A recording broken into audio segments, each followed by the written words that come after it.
Good morning champions. இன்னைக்கு ஒரு triple gate preparation session தான் நம்ம இருக்கோம். நம்ம இன்னைக்கு இப்போ தெரிஞ்சுக்க போகிற டாபிக் என்னன்னா ஒரு சூப்பரான டாபிக். என்ன டாபிக் அப்படின்னா star to delta conversion of resistance.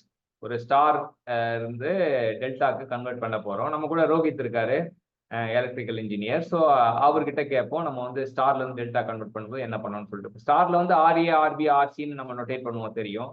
டெல்டால வந்து ஆர்ஏபி ஆர்பிசி ஆர்சிஏன்னு நோட்டேட் பண்ணுவோம். ஸோ என்ன இப்போ ஆர்ஏபி கண்டுபிடிக்கணும்னா ஆர்ஏ ஆர்பி ஆர்சில இருந்து எப்படி கண்டுபிடிக்கிறது அப்படின்னு தான் பார்க்க போறோம்.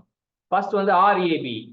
RAP equal to RA plus RB plus product of RA RB by RC. So நம்ம இது ரொம்ப சிம்பிளா தான் இருக்கு. ஆர்ஏபி ஆர் சபிக்ஸ் ஏபின்றப்ப ஆர்ஏ பிளஸ் ஆர்பி. ஸோ அந்த இதுல ஏபின்னு இருக்கிறது ஆர்ஏ பிளஸ் ஆர்பி வந்துருது. அது மட்டும் இல்லாமல் அதோட ப்ராடக்ட் பிளஸ் தேர்ட் டேம் வந்து ஆர்ஏ ஆர்பி டிவைடட் பை ஆர்சின்னு வருது. ஆர்சி வந்து அது எல்லா டேம் வந்து கீழே டினாமினேட்டர்ல வருது அப்படின்னு தெரிஞ்சுக்கணும். அடுத்தது ஆர்பிசி எப்படி கண்டுபிடிக்கிறது?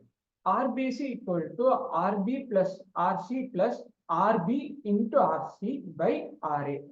So RBC equal to RB plus RC plus product of RB RC divided by RA அப்படின்னு சொல்லியிருக்காங்க. அடுத்து ஆர்சிஏ எப்படி கண்டுபிடிக்கிறது? RCA equal to RC plus RA plus RC into RA by RB.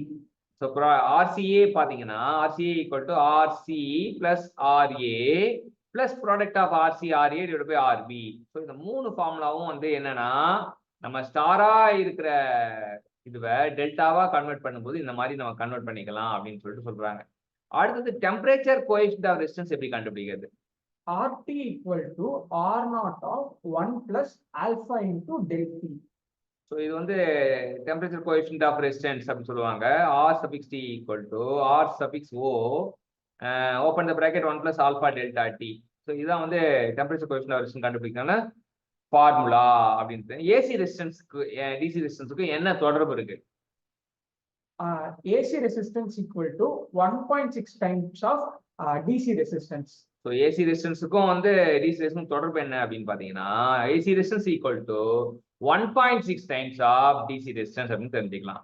அடுத்து நம்ம தெரிஞ்சுக்க போற விஷயம் வந்து ஒரு சுவாரஸ்யமான விஷயம், கேபிள் இன்சுலேஷன் ரெசிஸ்டன்ஸ்.